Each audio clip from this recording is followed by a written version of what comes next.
But I would like to get Daniel's commentary. Of course, he's on with me usually on Wednesdays. He's the guy behind downloadedcontent.com, the author of Then Came the Flood, so on and so forth. And, here we are, Daniel, discussing Alex Jones, the, what now? Performance artist.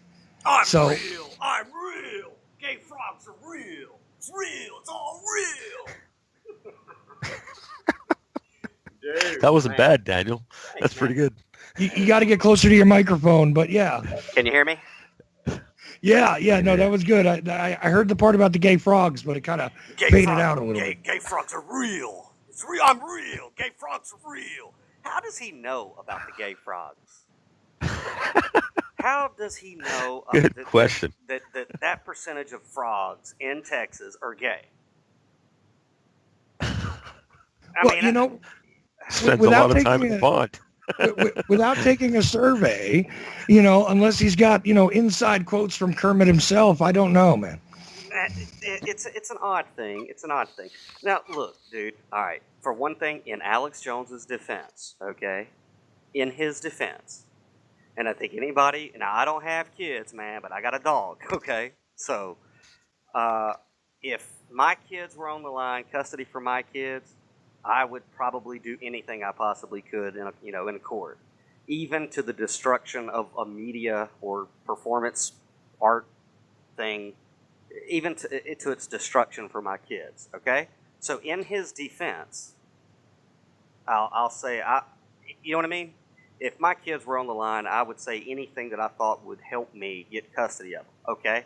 So there's that. I'll defend him for that. No, look, and I agree with you. You're going to have to get a little closer to your mic, but I agree with you, man. I get that part of it, and it could be very possible. But if that's the case, you're making a statement in court, and that can get you in trouble later if you're making false statements. Mm-hmm. So it seems to me as though you got to either say something that can't be proven contradictory to the reality, or you have to tell the truth, one or the other. That's the way you got to proceed in a court, because otherwise, you got other troubles, and this will continue on and on, right? Well, that is what it is. So I don't know how he's going to deal with the fallout. Okay, what I will say is that I think that the InfoWars nightly news just started, and nothing on InfoWars is mentioning this at all. Like nothing. They're not talking about this at all on InfoWars. All right? Are they going to do that later? I don't know. Okay? But, I don't know if you could hear it in my voice, because I think this is hilarious. I think that it's absolutely hilarious, because in the alternative media or the new media, whatever you want to call it, we always hear, about authenticity and being genuine. Okay, now I got 2 words for anybody who's still like an Alex Jones acolyte. Deborah Medina. Okay? Mm-hmm. You guys remember Deborah Medina? Oh, absolutely. I remember Deborah Medina, and Jack Blood can tell you a lot about Deborah Medina, and yeah. Mm-hmm. I think when that happened, now even when I was listening to Alex Jones years ago, I kind of knew, I was like, well, this is a shtick. It's a shtick. However, he's the first guy to do it, okay? He's the first guy to run with the alternative media thing and get on the internet and say some of the things he was saying. So it's the best that we got. So you have to kind of listen to him. But then when he opened up that doorway, and I tip my hat to him, thanks for opening the door, but I still see you for what you are. And that is exactly what your attorney said today that you paid him a lot of money to say. You're a performance artist and have been. Now, a performance artist, like let's say a juggler, they have to work with real juggle things, or whatever you call them, okay? But they're still performing. And so he was juggling and has been juggling real things for the most part, but he just paid a dude a lot of money to tell it like it is in a court of law to say that he's a performance artist, right? Right. Makes sense. Although I will say that Bill Cooper, came before Alex Jones, but, splitting hairs now. He went on the internet. He was on shortwave radio, and much earlier than Jones was. mainly because Cooper's older. But again, same kind of thing. How much legitimacy do you give anybody who does this? But then again, this is where the roots of this media are. Let's be honest. As much as I disagree with Cooper and I disagree with Jones, like you said, they both mutually open doors for exactly what we're doing today. Yeah, sure, they open doors. Agreed. And see, and this right here, I'm glad that this is happening because you know that I've harped about this on the air and really off the air. Hey, how many of you guys who, and I love American Freedom Radio, I love Danny and you and everything, but I'm just going to be honest. How many people in alternative media mimic and get their news from InfoWars and then just regurgitate it? Okay? So now what we have with Alex Jones coming out and having people that he's paid for say he's a performance artist, now what we're going to have is a separation of the sheep and the goat. Okay? We're going to have a separation there. And I think this is a great thing. And this is a great opportunity for people who are really interested in the truth to pay attention to some of the repeaters, like David Icke would say, a repeater of Alex Jones. We're going to see how they play this story in alternative media, whether whatever network it happens to be, and how they're going to spin this. Now, when was it that we decided to go ahead and, I don't know, bomb Syria? When was this? Was this last week or the week before?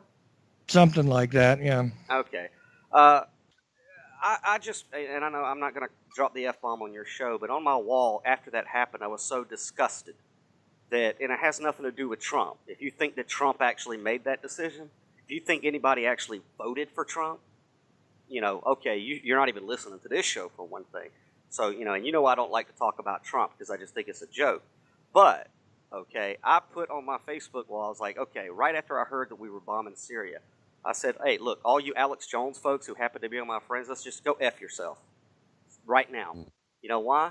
Because I'm not saying that because you voted for Trump, you contributed to us violating our own Constitution again by performing a war crime. I'm not saying that, but your mentality of going along with Alex Jones while he was pumping Trump after claiming to be a Ron Paul liberty type guy. Dude, look, you can't go from Ron Paul to Donald Trump, okay? You can't do that logically. That floors me. That absolutely floors me. Go ahead. Yes. You can't do that, dude. You can't, man. You can't go from non-interventionalist to, well, Alex Jones is now supporting Donald Trump. Dude, you just told me right there that during the Liberty Movement, the only reason you were there at the caucuses is because Alex Jones told you to be there. Oh, and by the way, was he at his local city halls during that time he was telling you to get active? No, he was not. I'll tell you what I did see him do. I did see him go down to, I think, their capital in Houston when they were having a legitimate Second Amendment rally and then busted up to draw attention to himself. Dude, okay, is Alex Jones a performance artist? I don't know, dude. When he first started selling vitamins and supplements and stuff that's supposed to help you lose weight, this dude's still looking like, and I'm not trying to make a personal attack, dude, but don't be selling me diet pills if you're still fat as hell, okay? You got more chin, you know what I'm saying? You got more chins in the Chinese phone book, like whatever that movie is where they said that joke, and you gonna sit there and tell me that super male whatever it is still works? Shut up, dude. For real. For real. I mean, okay, so every product on Alex Jones's stuff is about the end of the world, all right? Do you think that suddenly he's going to come out one day and say, it's all over? No, he's going to keep propagating fear. Why? Because it gets you going to his shop, and homeboy's got to pay $43,000 a month to his kid, or excuse me, his kid's baby maker, okay? So, no doubt, man. If he can perpetuate World War III, he's going to do it because his stuff's going to go up. Homeboy's got some alimony paying his bill. Man, dude. So, I don't know, man, but here's what I do know. There was this homeboy. He was on my Facebook wall. I ain't going to call him out by name, but this dude was like at the caucuses with me back in 2008 and 2012, and this dude was like all about Alex Jones. This dude was like burn candles and stuff, I imagine. Like, Alex Jones, InfoWars. All right. So when I put that on my wall, I said, hey, all you Alex Jones folks who helped us bomb Syria, go F yourself. This dude, man, oh man, he was not too happy with me and chided me, made some personal attacks, and then he unfriended me. He didn't feel that I had the right to look at his wall. Dude, I never seen this dude's wall. I didn't have to see this dude's wall. All I had to do was go to Infowars.com. Anything. That's all this dude had. That was his life. So what's this dude going to do now? Now that Alex Jones comes out and says that he's a performance artist, this dude who has staked his very identity with everything that has come out of Alex Jones's freaking mouth is now a performance act. This dude's going to go hang himself with some floss, man, I think. You know, I'm not trying to encourage that. I'm not trying to, like, push him to go do that, okay? But I'm headlines tomorroe. Mass suicide. Yeah. Alex Jones acolytes. Yeah. Mass suicide. Alex Jones lost 7,000 fans last night. Wow. But I'm pissed off about it. And the reason I'm pissed off about it, man, is because this dude, and look, there's a sucker born every minute. Alex Jones he saw his avenue, bro. But it's the people who are still listening to Alex Jones and think this dude is genuine that are going out there, and then you end up with situations like with the bombing of Syria. And then, like, I'm sitting here like, okay, well, what's Alex Jones got to say about this as a non-interventionalist? This dude goes on for 20 minutes on one of his Facebook Live videos explaining why it's okay for Trump to use political theater when it wasn't okay before he supported Trump for other politicians to use political theater. Well, this is the real reason. This is the real reason that Donald Trump bombed Syria. Well, so he lied. So it's just an act. Look, you're trying to get away from the point that he bombed Syria. He violated the Constitution. He violated non-interventionalism. That's what, because what? You're afraid to cut your nose off to spite your face, dude? But it's that mentality. And it's the mentality, and I'm sorry if I'm eating up your air, but I think it's just ironic. You guys out there need to think for yourselves, man. You need to think for yourselves. Why? Because when you don't think for yourselves, when you don't weigh things in the balance that come across the internet or the radio or the television, things like the bombing of Syria happen.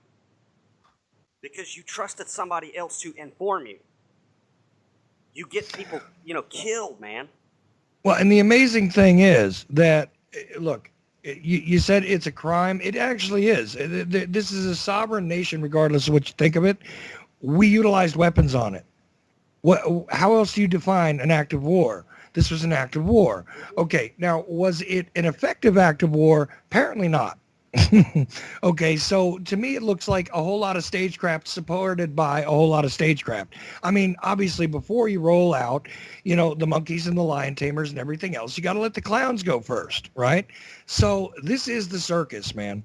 This is the circus. We literally took a reckless action against a sovereign nation, sort of like that thing we started off taking against a place called Iraq, and eventually we completely destroyed, balkanized, and absolutely decimated the population of a bystander nation under false pretenses. But hey, who's counting, right? How many times is that going to have to happen before people start to think about maybe I should pay attention to what's actually being done instead of the hype and the rhetoric from people that are just performance artists?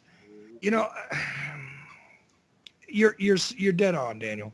What can I say? Man, I'm just trying to keep it real, dude. I mean, it's funny. I mean, I think it is funny to me because of the personal thing where the guy made a personal attack on my wall because he's an Alex Jones acolyte. So I'm kind of like reveling in the fact that now Alex Jones Alex Jones just paid an attorney a lot of money to say he's a performance artist.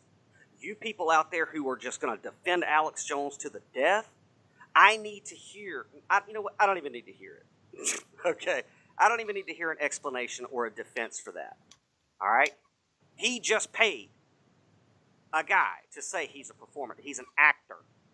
All right? Actors have to use real props. So I'm not slighting that something you hear from Alex Jones may be real. Okay? But I'm saying, look, dude, everybody wants to be a part of this group where they have a super secret knowledge that nobody else has. That goes from organized religion to where you get your news, okay? But look, dude, if you really want to be that way, make it a real small super society of minority and make it just yourself. Don't listen to everything that Alex Jones has to say, or Chuck O'Celli, or Barry Prince, or anybody, and just swallow it. Because you know what I'm saying? And me and you have talked about this a lot, off air and on air. We understand the responsibility of putting our faces to a microphone and saying stuff, because you know for a fact, Chuck, you have listeners that it's not your fault, that are going to eat up anything you say. You know what I mean? To their detriment, if you were so inclined to do that. You know, and so I'm looking, and we're all looking at we've been at World War III for a minute now, but we're talking about a hot war now. We are on the verge of a hot war. And I'm sorry, you need to ask yourself one question. Did Alex Jones and what comes out of his thing, his machine, help to perpetuate that or postpone that? That's a critical question where it gets serious. And, you know, I don't know, maybe if all-out war breaks loose, he's going to have enough iodine to give everybody, or seeds that we can put in all of our vaults, because I'm sure that all of you out there can afford your own vault, right? And your own bunker with all your own ammunition, right? Because you've been stockpiling since Alex Jones scared the living hell out of you. You know, saying, I'm sorry, didn't mean to rant there, but performance artist, it's okay. Well, look, and I know that you had to get that off your chest. That's why I brought you in. I didn't expect to, but I thought to myself, you know, because we messaged back and forth there, and I said, no, I need to get Daniel's take on this because I know it's going to be right. Well, and you know, I always tell people, look, I always tell people, no matter what it is I'm presenting, look at it for yourself. Think about this. I'm giving you my thoughts. Take it and run with it. Do better with it. Matter of fact, take it and make something better out of it. Come back and tell me that I'm wrong about the things that are upsetting me. Please come back and do that. Chuck, I'm happy. Chuck, you know me and you both, we have to navigate some very precarious waters. I mean, you got to fish where the fish are at, okay? So me and you actually have to go on other radio shows with hosts who me and you both know full friggin' well. They're just repeating what Alex Jones says. Yes. That is what they're doing. They're trying to duplicate something to turn a profit, okay? All of you cats like that out there, stop for a minute and think about this, because you're creating the illusion that you're doing investigative journalism, and you're not, okay? Going to Infowars.com is not investigative journalism. It's not. Perpetuating the same mantra from this guy or from people like him it's not genuine, man. Promote critical thinking. Promote individuality. Promote that, not vitamins. I mean, I'm all about vitamins, dude. But come on, man. It's ridiculous, and it's harmful to what's going on in our country and our world. To sit there and cut your nose off to spite your face, man. Look, as far as I'm concerned, if you ever supported Ron Paul, you haven't voted since 2012. That's just what I'm saying, dude. I'm sorry. You know, and I got a lot of close friends who were Trump supporters who used to be Ron Paul people. I don't understand that one bit. Not one bit. Okay? I'm not going to get all upset and nasty with them about it, but I'm still scratching my head about it. You know. Well, and you know what's sad about that? And I've tried to explain this, and people call me a liberal and everything else. The truth is this. When I was 19, I guess, I think I was 18 or 19, either way, during that presidential selection process, I voted for Bill Clinton, right? Sorry, I was a kid, and I thought it was cool he was playing a saxophone. But ever since then, do you know how many votes I've cast in a presidential selection? I'd guess none. Exactly zero. Yeah. Exactly zero. I almost got behind Ron Paul. Almost. But then I felt as though it was going to be hijacked and destroyed. And I'm sorry to say that's pretty much, I stick by that. I mean, some people argue with me to this day. Well, I'll tell you what, dude. The people who were actually in the political process like myself during that whole thing with Ron Paul, we knew full well that voting for him was nothing. That wasn't our strategy. Our strategy was to become delegates and sweep the convention. Okay? That's the real people who knew what was really going on. Voting, look, Trump didn't get the popular vote, people. Your voting does nothing in this country. That is a corporation in the District of Columbia, and they elect a CEO, a board of directors, not you. You need to get in your head. The United States of America and America are two different things. Okay, being a United States citizen and being a sovereign American are two different things. Being a sovereign American it has nothing to do with that company, that corporation that is representing us on a global scale, and they're pissing everybody off. And guess what, man? Hey, the bill always comes due. To quote somebody other than me, because I didn't say that originally. I'm not going to take credit for it because I'm not a performance artist, but sometimes I am. The bill comes due, bruh. The bill comes due. Okay. Listen, you write enough checks, somebody's going to cash it out of your ass. Bottom line, and we're almost out of time here in the hour, but I will give the closing thoughts to Daniel here because he's doing so well. You know, let's not forget in the next hour we're going to have Dean Clifford with us. I have no idea where that's going to go, but hey, maybe we'll mention this to Dean. It'll be 2 hours on the performance artist aspect of this all, but I really hope not, because I think we have much more productive things to get to. What do you think, Daniel? Yeah, there's other stuff that I think this is important because he does have a huge sway over people, and I would just like to call this out. You guys out there in quote alternative media, and you know who you are, okay? Who are just perpetuating Alex Jones and just repeating Alex Jones. You need to be honest. You need to be intellectually honest, and you need to really have a soul at this point and quit. You need to quit. Okay? The reason I'm on your show, Chuck, is because I know you personally, and I know that you're like a real guy. You are really a critical thinker. You're really in it for a higher and better purpose than to turn a profit. You'd like a profit, and everybody go out there and donate to Chuck Ocelli's site. Okay? Help him. Because I'll tell you right now, and I've told you your face, Chuck, the minute that you head south, I'll be the first one slamming you. I'll be the first one to say, stop listening to Chuck Ocelli. But for the time being, everybody needs to not listen, or listen, and then make your own damn mind up. But this is ridiculous, dude. This is ridiculous that, look, anything that he says after this today, that he's a performance artist, really pick it apart, anybody who's listening. I can justify murder if you give me enough time. You know? If you give me enough time, I can justify murder. So, now, but what you can't take away is he just paid a dude a lot of money to say that he's a performance artist. Are we not entertained? Are we not entertained? And that is the ultimate question here throughout all of this stuff, political, social, etc. It's amazing that this came out. I got to tell you guys that I this is why I find it particularly aggravating that there are so many people that are pushing this idea that I'm sort of like him. I'm not. This is actually who I am. You know, I wish I could claim that I created a performance artist character that goes. I haven't done that. If you guys want that, let me know. Maybe I'll try it. We'll see how it goes. But you know, I'm going to create some weird characters, guys. So I don't know if you want that.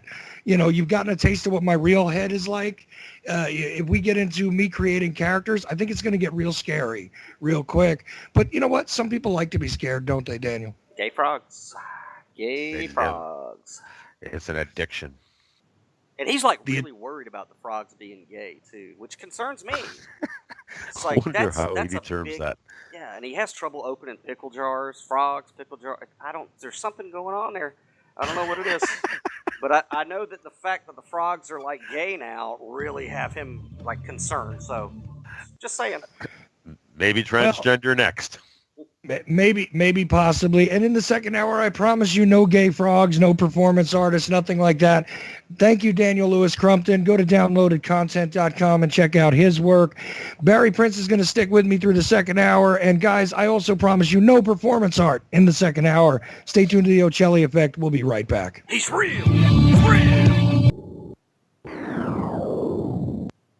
Second hour begins with the Ocelli Effect here on AmericanFreedomRadio.com. Of course, my broadcast location is somewhere within the confines of Frankie's Playroom, because that is the whole house. Anyway, Daniel Lewis Crumpton is stuck around with me here in the second hour. Co-host Barry Prince is with me, and we will be joined by Dean Clifford shortly.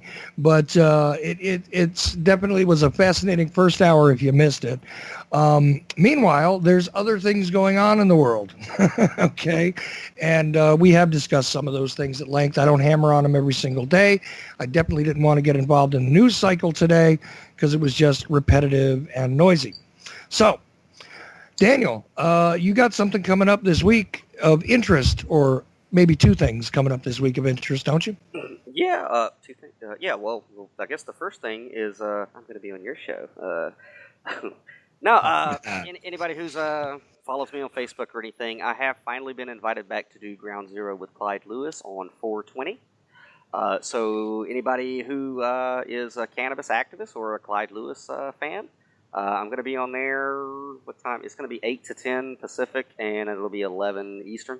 I'm going to be on there to talk about genetically modified cannabis and the CannaSense program, which I'm a caregiver for. Anybody who's interested in the CannaSense program, which allows you to become a cannabis medical patient in any of the 50 states, go to downloadedcontent.com, click on the CannaSense Total Wellness at the top, and there's actually a new pop-up box that popped up. If you want me to contact you personally to get you through the program, get you legal, and get you access to clean medical cannabis, go ahead and put your information in there, and I'll be in touch with you to help guide you through it. So I'm going to be talking about that on Clyde Lewis, on Ground Zero with Clyde Lewis this week. And there's also going to be in Atlanta, because you guys know me and Chuck are in Georgia, there's going to be a 420 rally in Atlanta behind the Capitol building at Liberty Park. I'll try to drop the link for that in your chat here in a minute if I ever figure out how to log back in. So I might be making an appearance at the 420 rally. I don't really know yet because I really want to make sure that I get the message of CannaSense out to Clyde Lewis's audience, to as many people as can hear it, because for me this is an important thing, and I will sponsor just about anybody.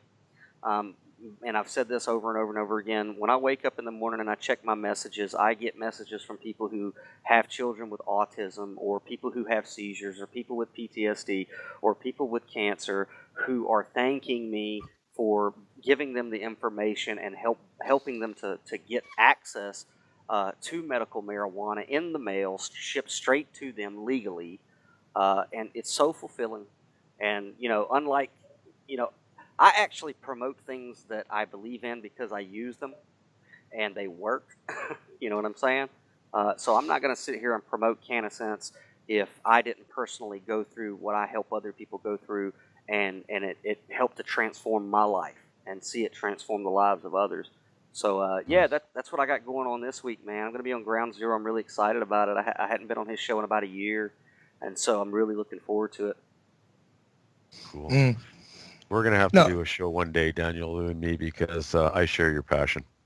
Yeah. And I talk about a lot, so we're going to have to do a show one day on that. Yeah, and I had a conversation today with some people, because in the deep South, you're in the Bible Belt, and not only does the legality of cannabis come up, but the whole stigma of it being of the devil or something like that. The gateway flood. Yeah, and so I've just started. I had a conversation with somebody about it today, and I said, I just look at people who have reservations about cannabis, like Chris Rock used to say, they still make you? What are you, a Betamax? It's like, how in the age of the internet with instant information can you have any negative things to say about cannabis as a healing herb that was put here by a creator that wants you to have the best possible life you can have? And I don't understand it.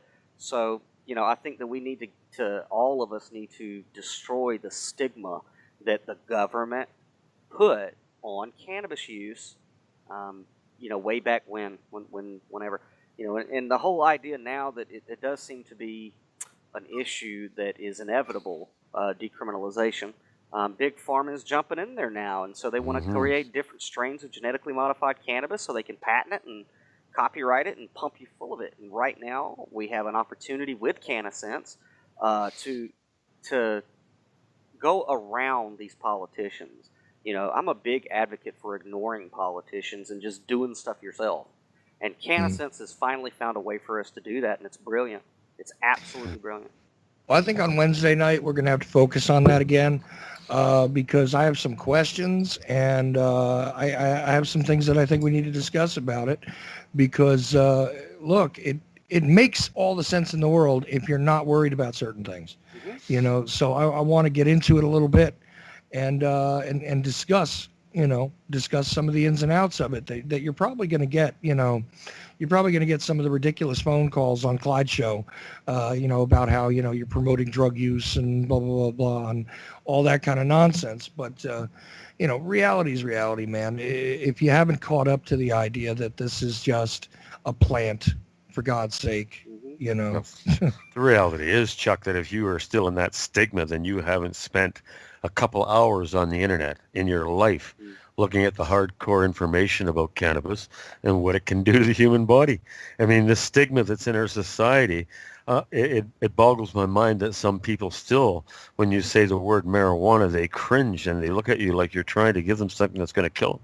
That stigma still exists. But I cringe at the word. To that. But hang on, I cringe at the word marijuana anyway because I don't think that that's proper. No, that's the word put on it by individuals in 1939, and it was never prior. I believe it was 1934 was that name ever applied to the cannabis plant. And it was done that to demonize the plant, just like Reefer Madness. The advertising campaigns came out because they knew they couldn't push plastics, they couldn't push pharmaceutical drugs, they couldn't push all the crap that's killing our planet today if this plant continued to be in existence. I mean, I get into conversations. One of the best conversations you can have, folks, when you want to open people's eyes to the cannabis plant or the hemp plant is ask them if they'd like to build a house that doesn't burn. Well, you think about that for 2 minutes because hempcrete, literally, you can make hempcrete that will not ignite. It won't even light if you hold a blowtorch to it. And this has been proven over and over again. Well, right there alone, just that argument, just that thought, you put that into people's heads and you say to them, hey, man, how would you like to stop deaths and fires every year? How many hundreds of millions of dollars would be saved? How many thousands of people suffering grief every year from people being burned or killed in a fire would we eliminate in 2 generations if we implemented hempcrete in a mass scale across the planet? Henceforth, we stop deforesting the planet, which we need more now for oxygen production than we've ever needed before. We see the plankton dying, our oxygen production dying, and we're deforesting the planet at an incredible rate. It can all be turned around by growing industrial hemp, period. And that's just one aspect, of a thousand, Daniel. And Go ahead. Any of these people who are standing in the way, whether they be politicians or whatever, standing in the way of people making a personal choice to use cannabis as a medicine specifically for post-traumatic stress disorder, which I openly say that I've had. I think they should volunteer to be traumatized, and then hey, if you want to go with big pharma, okay, let me know how that works out after you stick your kid in a blender, or maybe you can give cannabis a try and see if it actually alleviates your flashbacks and allows you to get some sleep.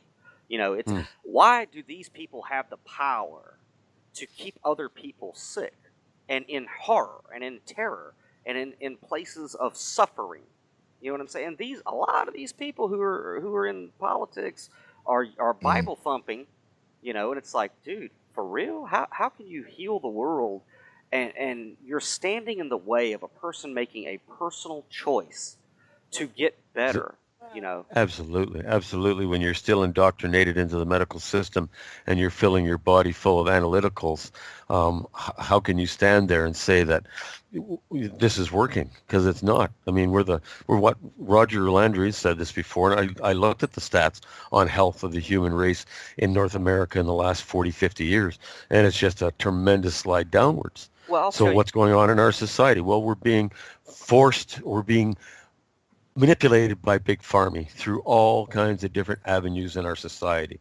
Of course, our doctors are still pushing pills like crazy. You can go to a doctor 1 week, he'll give you a prescription. Go 2 weeks later, he'll give you another one. Well, but they're all analyticals. I'll tell you what, Barry, our troops ain't in Afghanistan guarding cannabis fields, are they? No, they're not, Daniel, because there's not enough money in that. There's not enough criminality. There's not enough addiction. There's not enough crime connected with it. But heroin addicts are a different animal. Sure. You look at the opiate situation in the United States of America right now, it's rampant, and it's being promoted through all government agencies, feeding Oxycontin to 11 years old now, and you figure that's okay?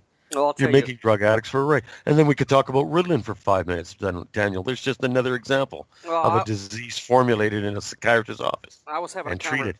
I was having a conversation with regular Joe earlier, and I wanted to make the point that and Chuck, you know this for a fact. We live in the state of Georgia, and in the state of Georgia, we have the biggest private for-profit prison system in the country, for one, and we also have the largest population of people addicted to crystal methamphetamine. I think there's a connection there. I don't know. Can I tell you a personal story for 2 minutes, See, Daniel? well, hang on just a second, After Chuck finishes. because here's a point that's not being made, and that is that even when you look at opium itself, opium without the refinement, without them getting a hold of these things and twisting them into something else, even the coca plant, okay, which obviously cocaine, but if you just take and use the plant itself, it's not that destructive. It can be a positive medicine. So can opium, actually. But when you take it and you refine it and you do all these things to it and add these activators and add all of these petroleum-based pieces of crap to it, which is one of the things that I'm worried about with the cannabis thing at this point, is that Big Pharma is going to take that at some point and introduce it into their crap storm of garbage, and it's going to become something else. Okay, because you don't get, there's not fields of Oxycontin in Afghanistan. Those are poppy plants. Poppy plants have more than one use. So do coca plants. So do cannabis plants, okay? All of these things, if they're left in their natural form, have uses. Very simple. You deal with them as a botanical, not as a chemical. How hard is that to understand? So the whole thing, and one last point, and then I'll shut up and let you guys get back to it. But one last point is that I went through being drugged, okay, as a younger person, for all sorts of nervous conditions. The most profound one having been, I was diagnosed when I was barely in double digits in age with PTSD. The only thing that has ever fully alleviated that is actually cannabis. It's not something that I would even need on a daily basis to deal with that problem. But you know what? When things get going in the wrong direction, you introduce that into your system, and it quiets all of that stuff down. Interesting correlation, because PTSD was one of those things that didn't seem to exist until a couple of generations ago. Yeah, well, you know what I mean? It was shell shock then. I know that Bill Hicks was doing a gag when he said it should be mandatory, but there's a lot of truth to that, man. If our society in this country would embrace cannabis use on a massive level, you would see a lot of this stuff on a global scale come down, like a lot. Because I'm sorry, we're the bullies on the block, man, and we need to, as a people, chill out. We need to chill out, dude.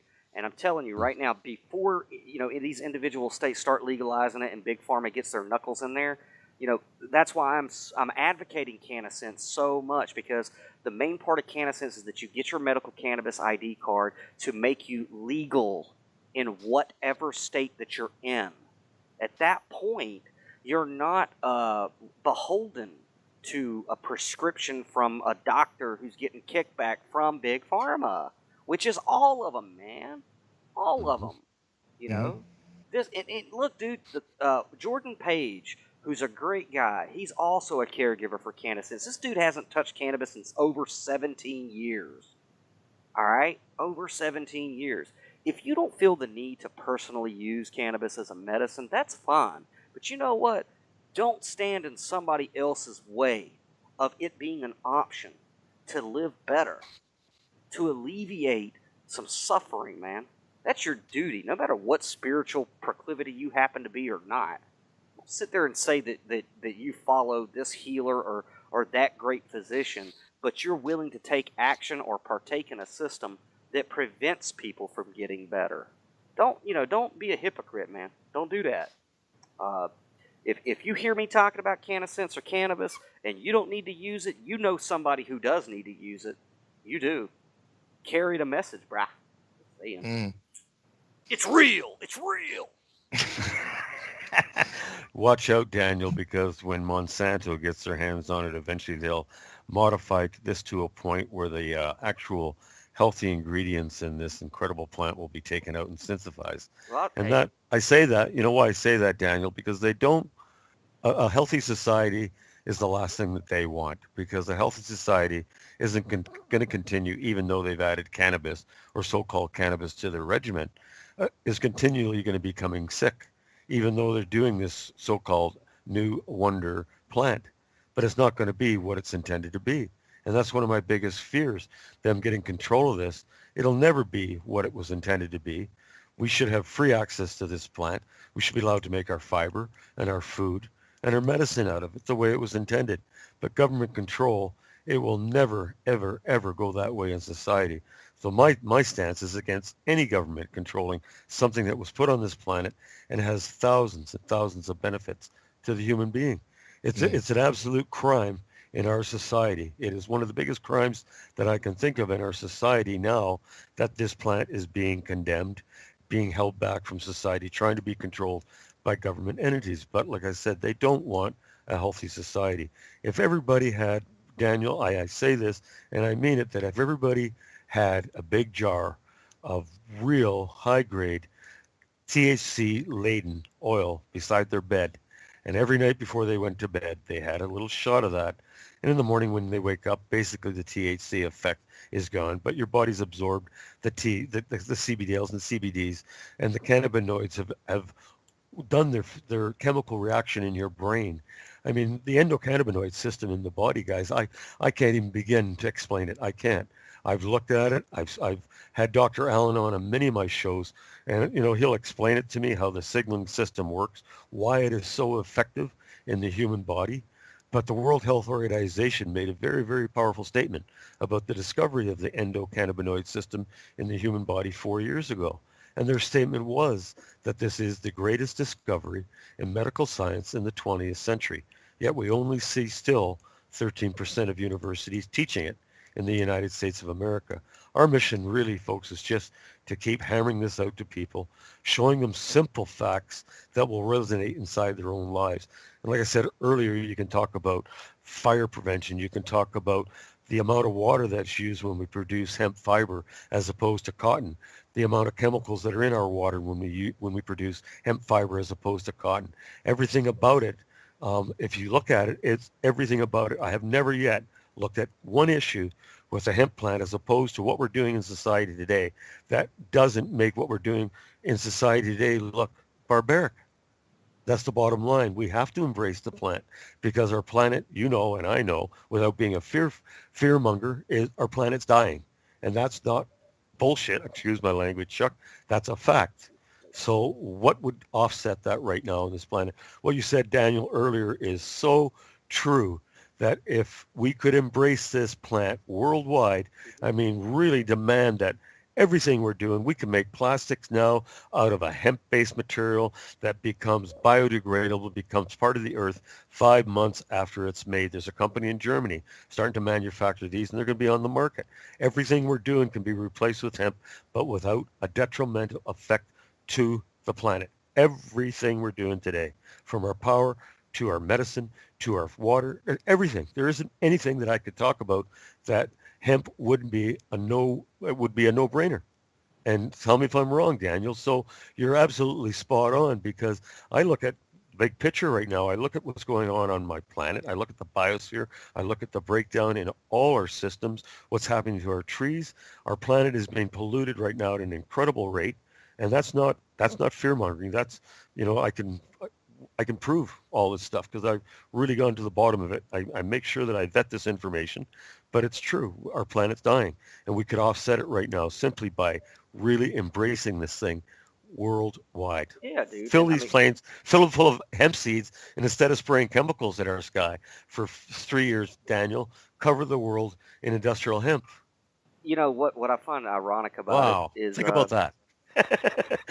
What I find ironic about it is, I've said this a lot. Me and my dad used to have discussions about it, and he would say, I know, I believe in a God. I just don't understand why there's so much suffering in the world, and it took me a while to find the answer for him.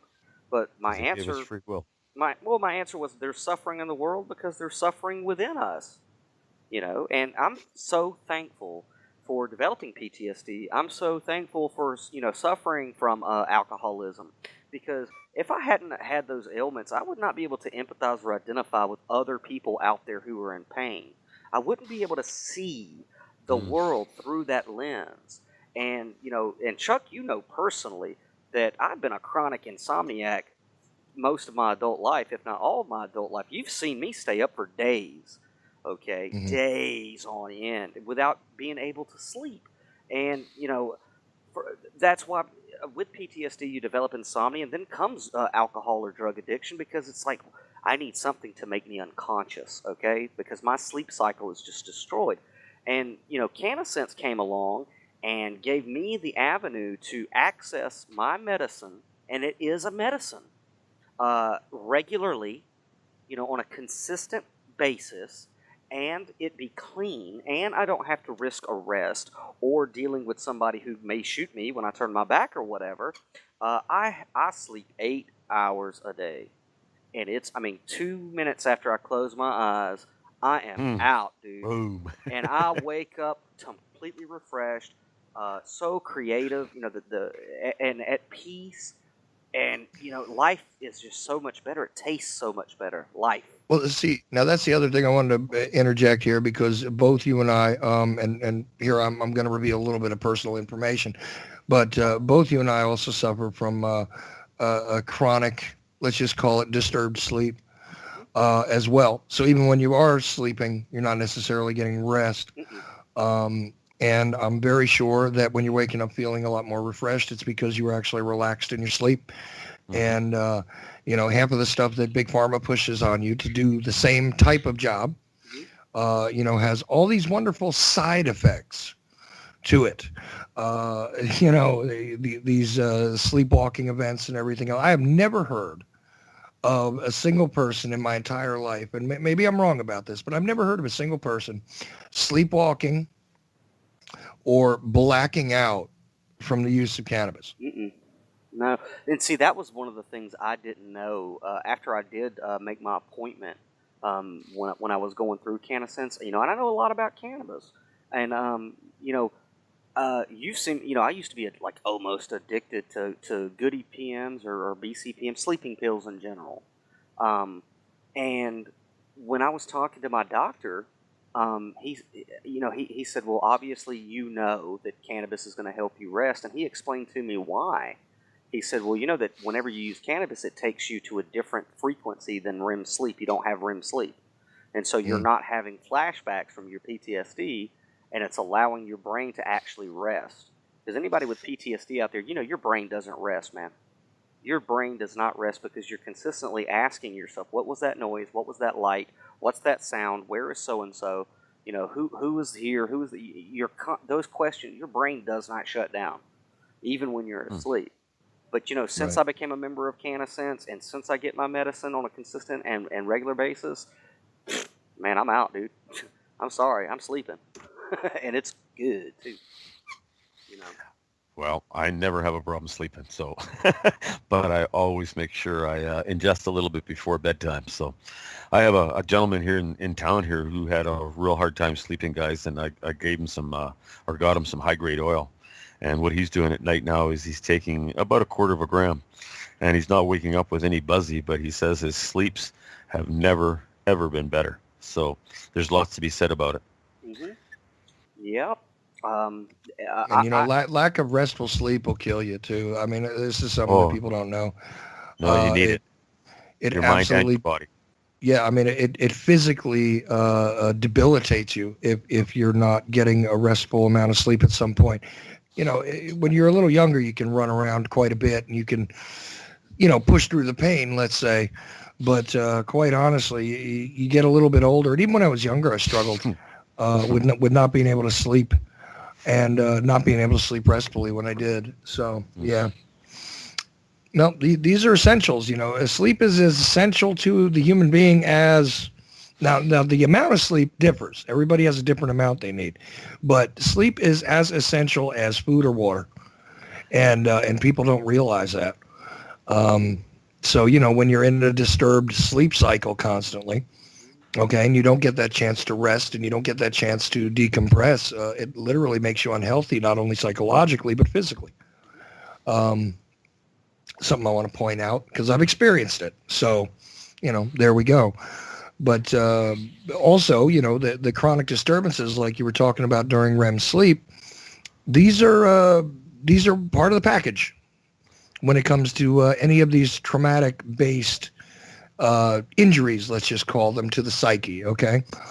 You have nightmares, you have terrors, you have easy disturbances, you have being startled out of your sleep. You have a variety of things that mean that you're not really at rest. Is that accurate, Daniel? Man,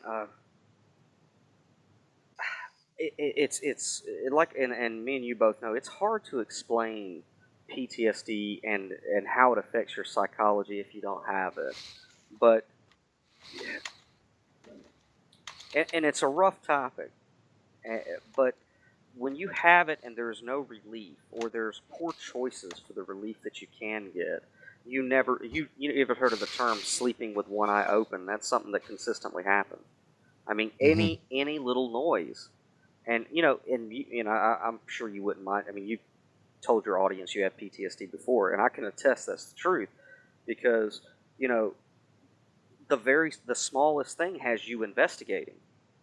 And I can spot that because I'm the same way. Whenever I'm not, using my medicine, it's like, what was that? What was? And certain people who don't have PTSD think, oh, he's just being nosy.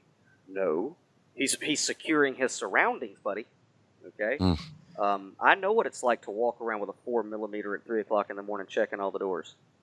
And cannabis, and 99% of the time, it's unwarranted. It's stuff that your imagination is putting there for you to be afraid of.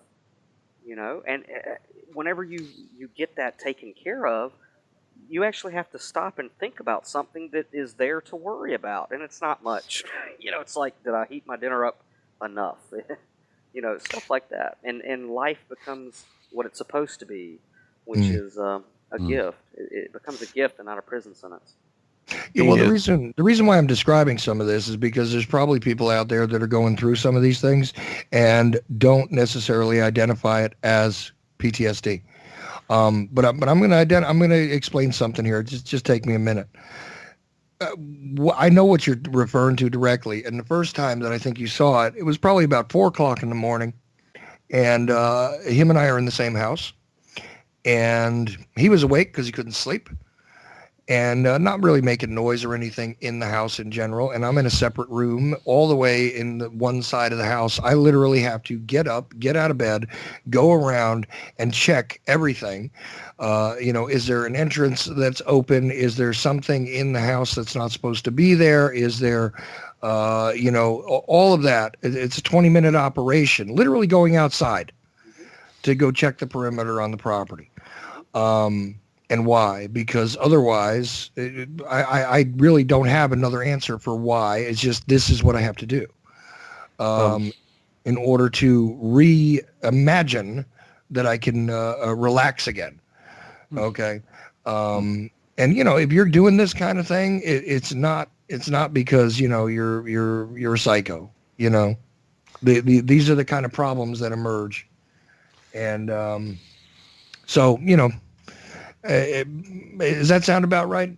Yeah, that's right. I mean, whenever think the whenever a traumatic event happens to you, you feel, if you're a decent human being anyway, you feel, no matter how distant from the truth it may be, that you're responsible in some way, or you failed to do something correctly or in a timely manner, and the that traumatic event instills in you, it rewires your brain to where you make a decision to where it's never going to happen again, and you feel the weight of the universe on you, that you must control every circumstance in your existence and protect everyone and yourself.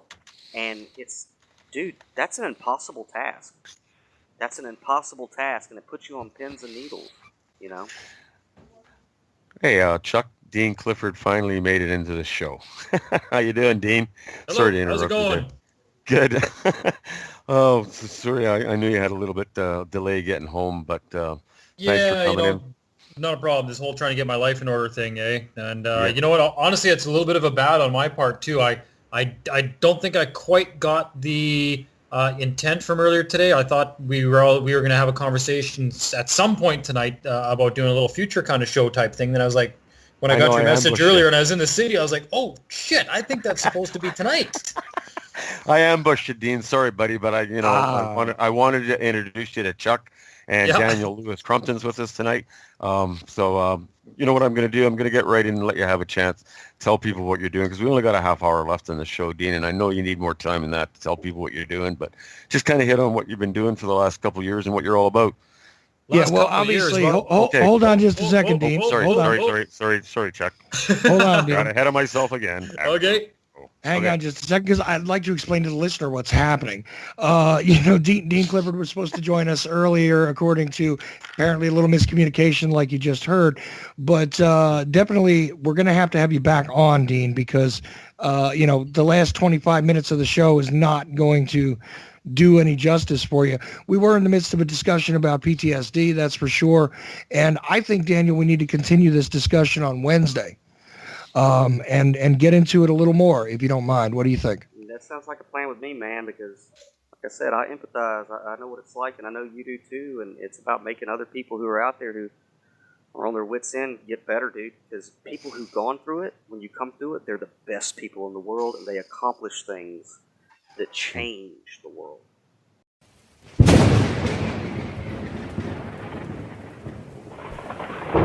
Downloaded content podcast. Download